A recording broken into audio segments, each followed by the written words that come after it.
detrás del mundo infinito que es la mente del hombre, entre las estrellas que cubren el cielo en el perfil gastado de las viejas piedras, existen verdades escondidas, otra realidad que apenas vemos.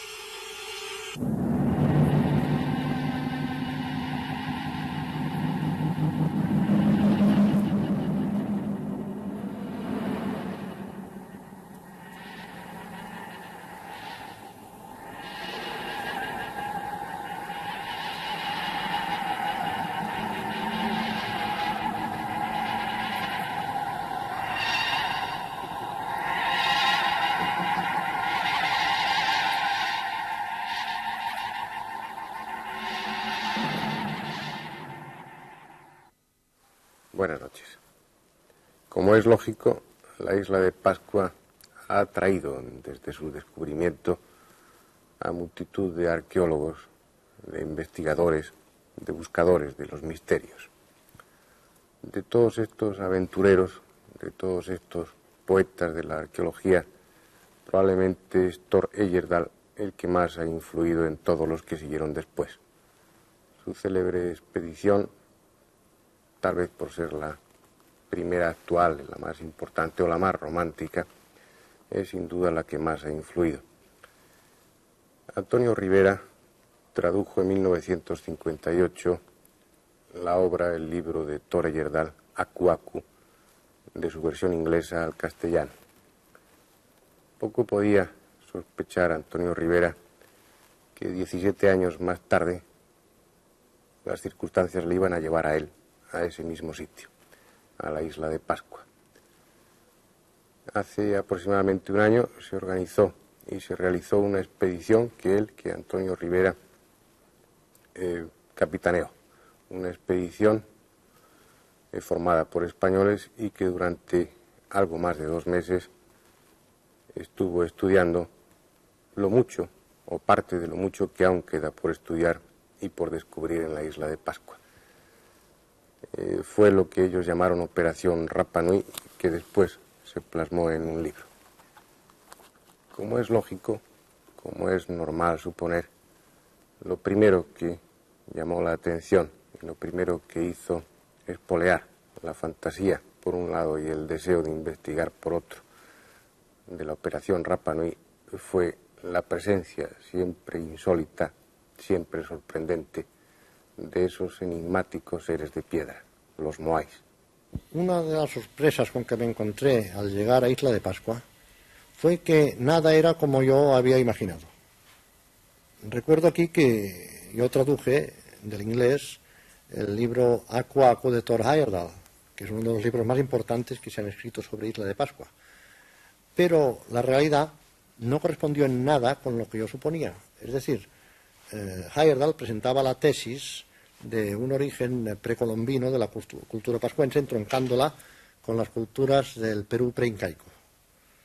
Concretamente hablaba de la expedición de Contiki y Viracocha, que partió de Tiahuanaco en una balsa y arribó a Isla de Pascua, importando la construcción con sillares perfectamente labrados, como los de Cuzco, e importando además la totora, el junco, que servía para la construcción de naves, etc. Pero yo encontré algo que ya había apuntado Heyerdahl, sobre todo en su último libro, Ra, que narra su travesía del Atlántico en una nave de papiro idéntica a las naves egipcias. Encontré precisamente este nombre, Ra. Ra es como se llama el sol en Isla de Pascua. Hay una preciosa canción que yo grabé, Tamate Ra, sol naciente. Esto ya, claro, es una cosa que llamó mucho la atención a Heyerdahl y, naturalmente, es una pista. Porque yo digo en mi obra sobre Isla de Pascua que la labor del investigador, en arqueología o en cualquier otra disciplina, es muy parecida a la del detective. Es decir, hay que buscar pistas. Y en ese caso, pues Ra es una pista. Pero lo que ya era en mí una sospecha se convirtió casi en una certidumbre al comprobar que el mismo nombre de Aku Aku, Aku es espíritu familiar, se encuentra también en el egipcio antiguo. Ahu, en egipcio antiguo, significa espíritu familiar. Es la misma palabra con el mismo significado. Luego aquí, encima de la mesa, tenemos un moai kaba kaba. El Moai Kaba Kaba significa costilla, en Rapa Nui, idioma de Isla de Pascua, tiene unas facciones, es un modelo basado en los modelos tradicionales antiguos, moderno, pero en fin, el modelo primitivo es antiguo. Tiene unas facciones, repito, muy semíticas. Tiene un perfil completamente árabe y una barbilla que no es polinésica. Esta perilla no es polinésica. En Rapa Nui, en idioma de Isla de Pascua, precisamente estudiado y compilado en un vocabulario y gramática por mi paisano Jordi Fuentes, libro que me fue utilísimo, berber significa tostado por el sol, moreno, berber. Luego tenemos, esto ya en América precolombina, esto lo recoge Heyerdahl, el problema, o el enigma, mejor dicho, de las momias rubias de Paracas. Estas momias de cabellos sedosos y ondulados, rubios, completamente distintos del cabello liso y cilíndrico del indio americano, negro azulado casi. Luego, asociados con estas momias rubias, recuerdo aquí, hago un inciso, que entre los bereberes hay muchos rubios, hay un elemento rubio de ojos azules entre los bereberes y entre los egipcios antiguos también. Con estas momias de Paracas se encontraban momias de perros, igual que en Egipto. Las momias humanas estaban acompañadas por momias de perros y gatos. Pero este perro no era un cánido americano. Este perro era el famoso Podenco ibicenco, el perro de hocico alargado, representado por los egipcios como Anubis, el dios chacal, el dios perro en realidad. O sea que esta era una de las... Vaya, mi sospecha se iba convirtiendo en certidumbre, y más al ver ya los petroglifos, fotografiamos algunos, de antiguas naves pascuenses idénticas a las naves egipcias de papiros. Sabemos que en Pascua se construían naves de totora, es decir, de este junco similar al junco de los egipcios, al papiro. Pero aún sabemos más. Cuando nosotros estábamos en Pascua, por una coincidencia, que casi no me atrevo a llamar coincidencia, un investigador norteamericano de Harvard estaba publicando en el CONICIT, en la Semana Científica y Tecnológica, que es una publicación correspondiente a las publicaciones de nuestro Consejo Superior de Investigaciones Científicas, pero chilena, estaba publicando los resultados de su interpretación de una inscripción hallada en la Casa Pintada, una cueva del Cajón de Tinguiririca, en Chile.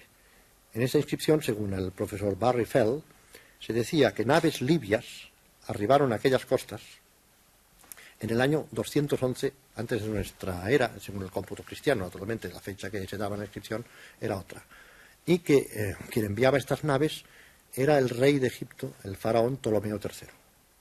Ahora bien, sabemos por fuentes documentales, históricas, que Ptolomeo III efectivamente organizó una gran navegación para dar la vuelta al globo, porque sabía por su bibliotecario Eratóstenes, el gran geógrafo, que el globo era esférico, que la Tierra era esférica. Este conocimiento se perdió, como otros muchos conocimientos se han perdido posteriormente, y para volverlos a recuperar más tarde. Y entonces Eratóstenes instigó al faraón para que organizara esta gigantesca expedición, probablemente compuesta por cientos de naves, que descendió por el Mar Rojo, Océano Índico, no siguió la ruta del Atlántico, cuidado. Entonces se metió por el Mar de la Sonda, tocó Nueva Guinea, Nueva Zelanda, se metió luego en la corriente de deriva del Pacífico Sur, que discurre en dirección al este, y así arribó a las costas de Chile. Entonces es posible que se grabara esta inscripción. Y esta expedición entonces podía dividirse en dos ramas, una de las cuales ascendería hacia el norte. Recordemos el asombroso paralelo entre las pirámides mayas escalonadas con las primitivas pirámides egipcias, como la de Saqqara, por ejemplo, y otra intentaría regresar a Egipto al encontrar su camino cerrado por el continente americano, y entonces se metería en la corriente de Humboldt y llegaría en arribada forzosa, como dicen los marinos, a Isla de Pascua, importando con ellos la totora, importando con ellos los conocimientos arquitectónicos y de estatuaria que les permitieron edificar los moai. Los moais que tenían una técnica de construcción muy precisa. Como ustedes recuerdan, se labraban en la misma piedra, en la misma roca, y únicamente al final, cuando ya estaba el moai concluido, se rompía la estrecha quilla que unía al moai con el resto de la roca, y este quedaba libre y podía así desplazarse, llevarse hasta el lugar donde iba a ser su emplazamiento definitivo.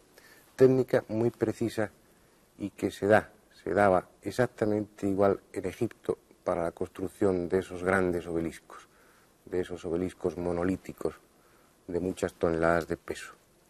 Una coincidencia entre Pascua y Egipto que no es la única. La presencia de este Moai con perilla en la ladera sudoccidental del Rano Raraku, que como ustedes han visto es sorprendentemente parecida a la escultura, a la estatua de uno de los colosos de Akenatón en Egipto, es otro punto de coincidencia entre esas dos culturas tan dispares, la egipcia, bastante bien conocida, y la pascuense, que sigue siendo un enigma. Todo esto, aunque parezca improbable, no lo es tanto. No solamente es posible, sino que hay muchos datos para poder asegurarlo.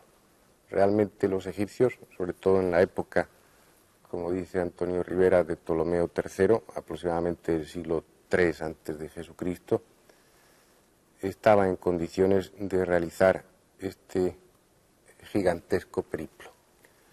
Partiendo del Mar Rojo, sus embarcaciones de papiro pudieron tener fácilmente acceso hasta el Pacífico y llegar hasta la isla de Pascua. Lo que es evidente, hay pruebas contundentes, es que los egipcios en esa época estuvieron en la India. Y si estuvieron en la India, nada impide, dado que hay una serie de corrientes marítimas que favorecerían toda su trayectoria, nada hay de inconveniente para que llegaran hasta la isla de Pascua, puesto que la navegabilidad de estas naves había sido hartamente comprobada. Estas corrientes en el Océano Pacífico que también favorecieron a Thor Heyerdahl cuando realizó su periplo a bordo de la Kon-Tiki. Varios puntos, varias coincidencias que hablan de una identidad, de una comunicación entre Egipto, la cultura egipcia, y la cultura de Pascua. Pero coincidencias que también nos llevan a Tiahuanaco, que también nos llevan al lago Titicaca en lo que se refiere a la construcción de barcas de Totora, y a Tiahuanaco y todas las culturas incas y preincas en lo que se refiere a la prodigiosa forma de construir. Cierto que la identidad de este Moai con perilla, tan similar, tan parecido al coloso de Akenatón, sugiere con fuerza una relación directa con Egipto más que con Tiahuanaco. Sin embargo, hay otros puntos de coincidencia con culturas aún, si no más antiguas, probablemente sí lo son que la egipcia, más desconocidas para nosotros. Uno de ellos, uno de estas coincidencias sumamente extrañas, nos viene dada por las tablillas Rongo Rongo. Uno de los grandes enigmas que aún presenta la isla de Pascua son las tablillas Rongo Rongo. Exactamente las tablillas Kohau Rongo Rongo. Son unas tablas de madera, como esta, que presentan una escritura ideográfica del tipo llamado bustrofedón. Es decir, que se empiezan a leer en este sentido, al llegar al final se les da la vuelta y se prosigue. Así hasta terminar. Bueno, digo, se empiezan a leer y en realidad no se empiezan ni se acaban porque nadie las sabe leer. He dicho antes que es un enigma. Y es un enigma porque quienes sabían leer las tablillas Rongo Rongo eran los sabios maorí Rongo Rongo, ninguno de los cuales vive ya.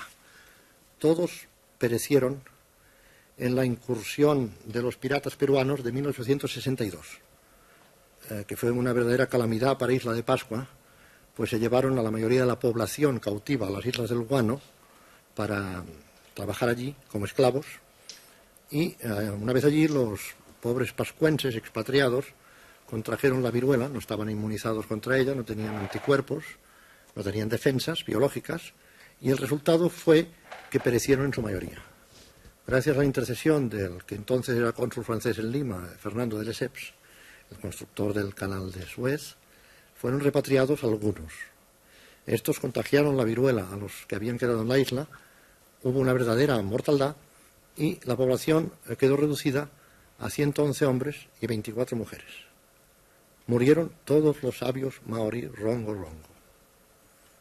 Actualmente hay en los museos del mundo 24 tablillas Kohau rongo rongo. Esta, que les he mostrado a ustedes, no es auténtica, porque de serlo su valor sería incalculable. Yo podría decir una cifra, podría decir $1.000.000 y seguramente me quedaría corto. Hay tablillas rongo rongo en los museos europeos, en el de la Congregación de los Padres de Picpus en Braine-le-Comte, Bélgica, en el Museo Británico, en el Museo de Historia Natural de Santiago de Chile, en Francia, pero como digo, su número es muy reducido, 24.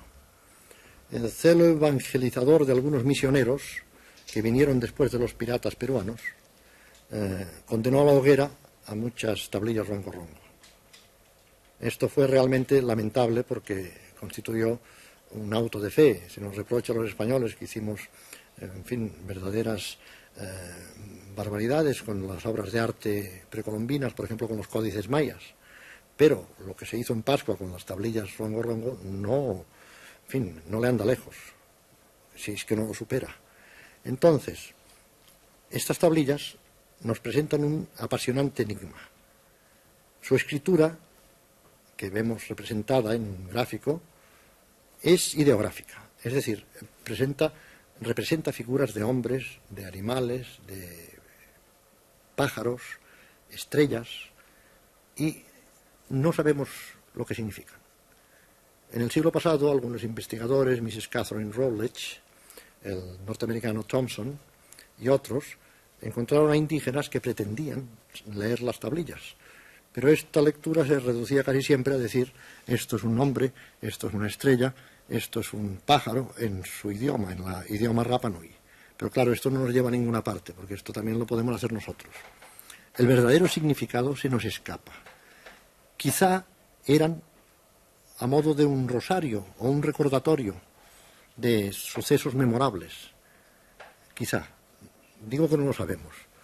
Un hallazgo importantísimo, por ejemplo, sería el de tablillas rongo rongo con otro tipo de escritura, es decir, asociadas a otro tipo de escritura, lo que podríamos llamar la piedra de Roseta de Pascua. Hay la posibilidad de realizar este hallazgo, pero tengamos en cuenta que los pascuenses actuales son muy reacios a mostrar al visitante sus famosas cuevas familiares, donde guardan las reliquias de sus antepasados, donde guardan incluso los cadáveres de sus muertos y donde guardan posiblemente también tablillas rongo rongo auténticas. Está, por ejemplo, el caso que sabemos por la historia de uno de los últimos reyes autóctonos de Pascua, Negara, el cual fue enterrado con toda su biblioteca de tablillas rongo rongo. En realidad, las parihuelas sobre las que le llevaron a su cueva mortuoria eran 2 gigantescas tablas cubiertas de signos rongo rongo. Un hecho realmente desconcertante es el paralelo que encontró el investigador húngaro de Hevesi y que presentó en un comunicado a la Academia Francesa de Inscripciones en 1932 entre la escritura rongo rongo, ideográfica rongo rongo, y signos grabados en los sellos de la antiquísima cultura de Mohenjo-Daro y Harappa. Esto es realmente desconcertante e inexplicable, porque entre ambos puntos del globo, Pascua y Mohenjo-Daro, que está en el Valle del Indo, en la India, hay una distancia de unos 22.000 kilómetros. Pero hay un desfase cronológico aún más importante que la distancia geográfica, porque la cultura de Mohenjo-Daro floreció hace aproximadamente 5.000 años. Es de unos 3.000, 3.500 antes de Jesucristo. Recordaré aquí brevemente que la ciudad de Mohenjo-Daro tiene una urbanización sorprendentemente moderna. Calles rectilíneas tiradas a cordel, un sistema de alcantarillado que no tiene nada que envidiar al de nuestras ciudades, luego unos servicios higiénicos en las casas impresionantes, todo ello en una cultura, como digo, del 3000 antes de Jesucristo. Este paralelo entre los signos de las tablillas Rongo-Rongo y Mohenjo-Daro aún es más desconcertante y más incomprensible si tenemos en cuenta que el proceso que han seguido todas las escrituras del mundo, que han pasado desde una fase ideográfica, como la de las tablillas Rongo-Rongo, proceso que se ha puesto de manifiesto en la escritura hierática egipcia, que luego pasó al demótico y finalmente al copto, y luego también es el proceso de la escritura china, que ha pasado a una forma estilizada, y la escritura alfabética mediterránea. Es decir, que parecería apuntar como foco de dispersión de esta escritura precisamente hacia Pascua, lo cual va contra toda la lógica y contra todo el sentido común. Es decir, lo que parece es que Pascua tendría que ser el recipiente de una cultura importada y no el foco de irradiación, puesto que la escritura de Mohenjo-Daro, como hemos visto, es estilizada, tiende hacia la alfabetización. En cambio, la escritura de los Rongo-Rongo no, es una escritura puramente ideográfica, reproduce, como he dicho antes, hombres, estrellas, pájaros, etc. Esta identidad, este paralelismo entre la escritura Rongo-Rongo y la de Mohenjo-Daro, lamentablemente, en vez de aportar nueva luz en un sentido clásico de sencillez o de ajustarse a un esquema respecto al pasado de Pascua, lo que hace es complicar aún más este confuso panorama que es la historia ya perdida de la isla de Pascua. Historia en la que no faltan tampoco alusiones a visitas de los extraterrestres, visitas que al parecer no solamente se dieron en la antigüedad, sino que hoy se dan y con cierta profusión sobre ese extraño paraje que es la isla de Pascua. Una de mis sorpresas, entre las muchas que me llevé en Pascua, fue la de comprobar que allí también se habían visto ovnis. Es decir, digo sorpresa y no digo bien. En realidad lo que fue una confirmación de lo que yo ya sabía, de que el ovni es un fenómeno mundial. Es un fenómeno global, como dicen los americanos. Entonces, que se hubieran visto ovnis en Pascua, pues casi era de esperar, era natural. Pero lo que no era de esperar era la ubicación de los avistamientos en Pascua. Los avistamientos en Pascua están situados, esto se aprecia perfectamente en el mapa, en una zona delimitada por un triángulo, cuyos vértices son una zona al este del Rano Raraku, luego otra parte al norte, cerca de la playa de Anaquena, exactamente cerca de Hangaonu, la bahía de la Perús, y finalmente un cerro llamado Puy, Maunga Puy. Estos tres vértices delimitan un triángulo en el que yo sepa, han tenido lugar todas las observaciones de ovnis, por lo menos que me han sido comunicadas a mí. Esto es muy curioso, desde luego, esta localización en una zona restringida. Y, naturalmente, uno de los objetivos secundarios de Operación Rapa Nui, al menos de su director, en fin, objetivos míos, fue la de obtener relatos de avistamientos de ovnis. Esto ya lo hice a título puramente personal, como estudioso del fenómeno ovni, porque, naturalmente, aunque no estaba allí, podríamos decir, de servicio, pues me interesaba. Entonces, varios pascuenses me relataron sus observaciones. Son todas ellas clásicas, todas ellas obedecen a tipología que ya se ha visto en el resto del mundo. Una de ellas muy interesante, que me la relató el pascuense, que se ocultó deliberadamente bajo el seudónimo de Itaraera. Itaraera significa Israel en Rapa Nui, no sé por qué escogió este seudónimo. Es interesantísima porque se trata de una observación de aproximadamente 1 hora de duración, de un objeto situado en la vertical del Rano Raraku, del famoso volcán donde está la cantera de los Moai, la fábrica de los Moai, como les llaman los pascuenses.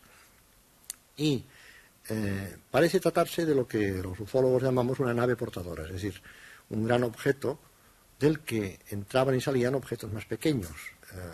Mi comunicante los comparó a pájaros entrando y saliendo de una nave muy grande. Este objeto luminoso, con luz propia, se desplazó transcurrida 1 hora y se situó encima del Maunga Puy, o sea, encima de otros 2 vértices del triángulo. Esta observación tiene importancia por varias razones. En primer lugar, por el anónimo que su observador me pidió que mantuviera en torno a su nombre. Es muy positivo cuando el observador de un ovni o la persona que tiene un contacto con los supuestos ocupantes de un ovni pide que se le guarde el anónimo. Esto excluía automáticamente cualquier afán de publicidad, cualquier afán de notoriedad, de aparecer en la prensa, de que se hable de él, incluso cualquier afán de lucro. Por lo tanto, yo lo considero enormemente positivo. El otro factor positivo está representado por la propia persona del testigo, un pascuense joven, no creo que tenga más allá de 30 años, pero uno de los poquísimos habitantes de Rapa Nui, de Isla de Pascua, con altos estudios universitarios. Mi informante tiene 7 años de universidad en Santiago de Chile. Y esto, claro, es altamente importante, porque no es una persona con sin formación. Se expresa correctísimamente, me explicó de una manera muy articulada su observación y todo ello pues me da a creer en fin, me hace creer que es auténtica. Las otras observaciones son más o menos parecidas. Hay una observación antigua del año 36 aproximadamente y también notable por su autor. Su autor es nada menos que el padre Sebastián Englert, el venerable capuchino que residió 33 años en Pascua y uno de los hombres que más conocían y que más estudiaron el pasado de la isla. Su obra, La tierra de Hotumatua, es importantísima y a ella ha acudido muchas veces. Entonces, esta observación, refrendada por la autoridad del padre Sebastián Englert, tiene mucha importancia. Y, curiosamente, es una observación marina, es la observación de un objeto que penetró en el mar a unos 3 kilómetros frente a Hangaroa. Hangaroa es la única población de la isla, y entró en el agua, pero sin demasiada velocidad, lo cual excluye que pudiera tratarse de un meteorito. Realmente, como digo, esto no me sorprendió. Pero hay otro hecho en Pascua que también debe ser tenido en cuenta. Y es un hecho que no invento porque está en las cartas marinas. Nosotros nos procuramos una carta marina del Servicio Hidrográfico de la Armada chilena y en ella está perfectamente señalada, en la costa norte, en la región del Maunga-Terevaca, la llamada gran perturbación magnética. Esto es muy interesante porque parece imposible que en una isla de origen volcánico como Pascua pueda existir una perturbación magnética, que tiene que estar asociada evidentemente al hierro, a mineral de hierro. Entonces, ¿cómo se explica la presencia de esta perturbación magnética en Pascua? Pues no lo sé. Es una perturbación magnética tan importante que altera completamente los girodireccionales y los instrumentos de navegación de los aviones cuando sobrevuelan Pascua, hasta el punto que es imposible tomar tierra en Pascua de noche. Todos los vuelos de Lanchile se realizan de día y a ojo, es decir, no se utilizan instrumentos para tomar tierra porque los instrumentos quedan totalmente afectados. Nosotros precisamente utilizábamos 2 radioteléfonos, 2 walkie-talkies, y con ocasión de un campamento que se estableció, un campamento de 3 días en la región de Hangaoteo, en el norte, fue absolutamente imposible comunicar con nuestra base de Hangaroa. Había unas interferencias poderosísimas que impidieron toda comunicación por radioteléfono. Hay que asociar esta perturbación magnética con la presencia de ovnis. Parece que siempre hay una relación entre los ovnis y el geomagnetismo. Es una relación que ha sido estudiada por varios investigadores. Ahora bien, el triángulo que antes he mencionado no está en la costa norte, sino que está en otro lugar de la isla, más hacia el este. Pero, repito, la presencia de esta perturbación magnética es inexplicable, en mi opinión. Así pues, en el Océano Pacífico, a esos 27 grados 11 minutos sur y 109 grados 8 minutos oeste, existe una isla, un extraño lugar en el que coinciden una serie de elementos que, si ya por separado son insólitos y sorprendentes, al estar juntos carecen totalmente de sentido. Esos moais gigantescos que parecen representar más a extraterrestres que a pobladores de cualquier región de nuestro planeta, esas técnicas de construcción que tan pronto hacen encontrar una similitud entre Pascua y Tiahuanaco como entre Pascua y Egipto, esas técnicas de escritura, esos ideogramas que relacionan a Pascua no ya con Egipto, no ya con Tiahuanaco, sino con otra cultura aún más misteriosa, que es la de Mohenjo-Daro, un pedazo de tierra en el que se dan perturbaciones electromagnéticas como en otras muy escasas regiones del globo, una isla donde parece ser que los ovnis se pasean con harta frecuencia, un rincón del planeta en definitiva, donde parece, quién sabe por qué extrañas circunstancias, haber coincidido culturas dispares en momentos distintos y todas ellas y cada una de ellas más misteriosa que las otras.